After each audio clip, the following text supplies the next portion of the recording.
Well, hello. Hey, How are you, Andrea? doing pretty good. You look gorgeous. Thank you. I'm actually getting ready for a trip. Awesome. Bali, huh? Yeah. I know last year I went on my own. So how do you feel? Ready? Yeah, I went to Bali, but it was about, I don't know, 10 years ago now. Okay. But I imagine that quite a lot has changed. Probably. hmm Where were you? Where did you stay? I actually stayed in a bungalow, and I was Oh. with my mentor who helped me to complete my degree. Oh, She was interesting. such a huge supporter, and I decided to reward myself. I was going to go to Bali, and she suggested a bungalow because she was writing a book. And if it's in you, it's just in. She was doing a textbook because she's a professor at the Ivy League institution equivalent of Ivy League in Korea, like Yale, Harvard, etc. So you only go to Bali to see mentors? I guess so. No, what I mean by that is you would think, oh, you go to Bali or you go to these places if you're like a highly driven person, and then you do what? You write a book, write a textbook. And here I am again going to Bali, and we're going to be working. Yeah, we're going to go be mentored and we have to work the US time zone. So that'll be a new experience because when you basically just have to add 2 hours and flip from AM to PM, then you have Bali time. Oh, that's it? Just add to. Yeah, so now it's 7 p.m. here, so it would be 9 a.m. in the morning there. Okay. And that means if we want to, it's not really, we don't have a choice. We need to at least be available during the better part of the first half of the United States workday. So how's that different than Amsterdam? Because we were in a different time No, zone. it's very different because in Amsterdam we started working at 2 and we completed the end at 2 p.m. and we completed the entire US workday, I think, around midnight or 1 a.m. In order to start in the morning, in the US morning, we would have to start our workday in Bali at 9 p.m. Woo! Yeah. So we're basically going to be bats. And if we want to at least put in 5 to 6 hours, that means, yeah, that's crazy. That will probably not be possible. But let's say 4 hours, half a workday, okay? That takes us to 1 a.m. Yeah. And I know we can do that. We can do 1 a.m., but that's the cutoff time. So essentially, we have to meet everyone in between 9 p.m. and 1 a.m. Bali time. And then, of course, we'll work early to do the work where we don't need to meet anyone. And in the morning, we'll probably sleep. How did that work last year? How did you do that? Yeah, I worked half a day. But you were here. The team was here. You were here. So I left you after noon. I stopped working there and you all continued here. That was super interesting because I remember it would be like I would wake up and you were going to sleep, or you were waking up and I was going to sleep. But what made it feel... What did you do before and after everybody was asleep? So, as I said, I slept in. Probably Okay. woke up around 10, 11 a.m. Bali time, and then I did my morning ritual there. And in the early afternoon, I had 3 hours to work out, go outside a little bit. But then in the late afternoon, I started working, preparing for everything. This time will be really interesting because there's commitments with Shanae that where we just can't be away all the time. which we won't. It's going to be very... But here's the thing, there's a Interesting. price for everything in life. There And is. we thought a lot about this. We almost had you stay here again, and then we said, let's just do it. And the price is just that, is as entrepreneurs, your business is your child. Mm-hmm. It's like Elon just said on the clip you shared.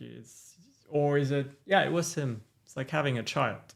You got to feed it. You got to be there for it, right? And that's what a lot of business owners don't realize, or they neglect their child because it's convenient. Now, I think a big difference between doing work you love and doing work to survive is just that you do the work that you love, and when you're doing work to survive, it makes time slow down in the worst way. A minute feels like an hour, feels like a day, feels like a year. Mm-hmm. But I am not just saying this to say it. I actually really enjoy what I do. And I enjoy talking to people. I enjoy problem solving. I enjoy figuring out innovative ways to help other people grow their business. And there's a really big satisfaction that you gain from knowing that a client won another customer. We had a client who told us today that they won a customer, and that had been in the works for a very long time. So just being with them in the journey, looking at their sales cycle and figuring out how to optimize some things. On my end, that's probably going to be in operations. On your end, it's going to be like in the strategic consulting and helping them to build their brand is work, but it's rewarding and it's fun. And of course, what makes it work is that it's tough and that we get paid for it. But things could be, I think that's something people don't realize when we work and we talk about working all the time. It's like things that other people would do for fun, but they just can't sustain it because they don't have the time, or their business doesn't, their model doesn't revolve around that. Yeah, and there's an argument to be made that for us, it's life, it's not work. We call that activity work, but it's our life, and we live around the clock pretty much. And again, Elon said something very important. He said, when you put in 80-hour work weeks, which is not something you can do continuously, and that is something Dr. Gerner said, there's seasons in life.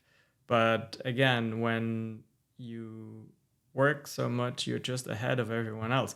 Now, of course, we have the advantage that our work is life. We enjoy it. It's pretty awesome. There's so much we can realize for ourselves. Who can travel like that and have their lives, work continue, and then we come back for a week, and then we travel again to Florida, stay there for 2 weeks. We just ordered the Cybertruck. You just couldn't resist. I had to stuff that in. But yeah, that's pretty cool. Yeah, and I remember being with a client out one time. I was invited to a function, and to me, I see this intersection and interplay, and it just, as you were saying, our work is life. I saw what I was doing as work, but life. And so when I was taking media, photos, videos, doing all these things, and then publishing it, it's just one of the many things that we do. But documenting is really important, and capturing that moment and conveying the message of whatever it is that you're standing behind and you believe. And she said, stop playing. And I remember thinking, like, wait, who was that? Stop playing? Mm-hmm. So the person who had invited me to go to this function, and I'm thinking, you don't want to reveal the name, right? No, I don't want to do that. I'm not sloppy here, but I do think that really reveal the mindset of how you view your life and the worthiness of bringing it to the world. I think the things that we do, I'm proud of it. I want to showcase it. I want to help other people. You do that by getting the word out, Mm-hmm. even showing your habits, all these things of what you do. I see that as work and life. And I don't have to necessarily have a stark separation because then you're left with all these holes and you have to try to scrabble to fill in the blanks. And I don't want to live that way because I enjoy what I do. I believe what I do. And I believe that people take an interest to what you care about. You'll resonate with the right people when you're authentic, and you're authentic when you show what you do. Mm-hmm. And so that in that way, we're working all the time. I'm doing reading books and watching All the time. documentaries every Except single when we day of my sleep. life. What's that? Except when we sleep. Except when we Yeah. sleep. Even then, I'm just like thinking of what. Yeah, that kind of life sneaks into your dreams for sure. Yeah. But what are you looking most forward to while we're there? Like, in any sense,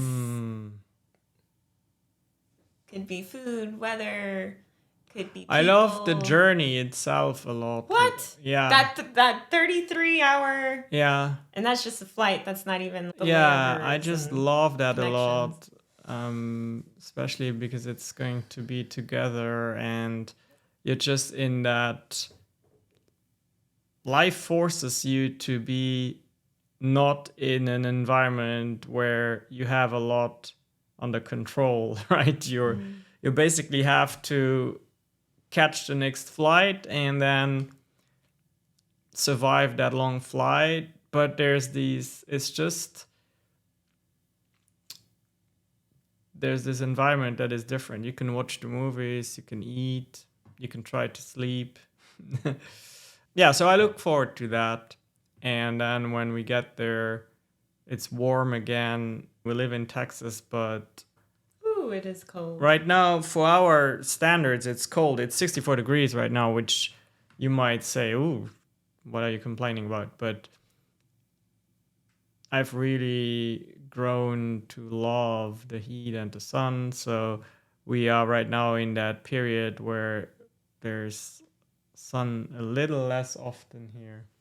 Look forward to that. Bali had, last year I was there, has something very serene and calm about it. And the resort where we stay at, it's called the Ayana Resort. It is just absolutely gorgeous. There is definitely, you are in a bubble of calmness and zen. I think we'll meditate a lot and just get, because yeah, I remember that's really cool. So obviously it's hard for us sometimes to slow down because we work all the time.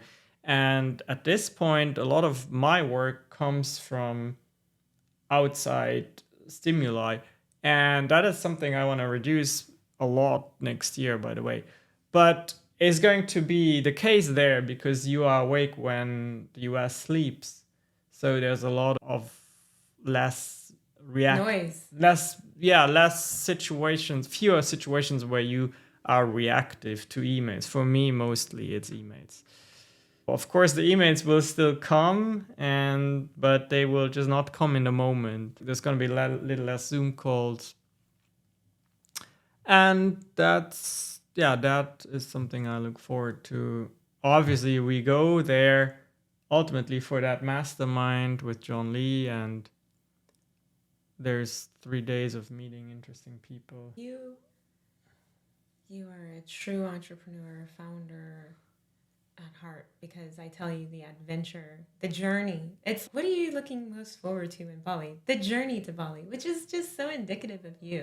I love that. And you think about these things. You think about what you're doing while you're waiting and how you're feeling before you go into the flight and then on the flight and the transition and all of that. And I think that really reveals your mindset. That's how you do business. I remember when I first started with you several years ago, one of the things that I looked forward to was closing our project management case or board or project or something.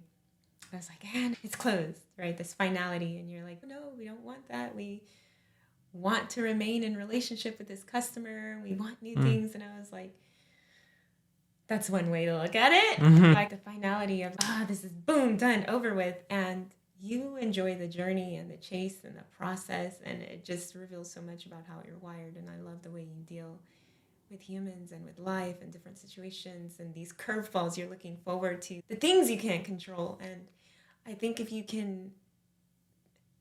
I can adopt these traits, if we can adopt these traits, I think we'll be better in business and successful, because you're not looking for the end result.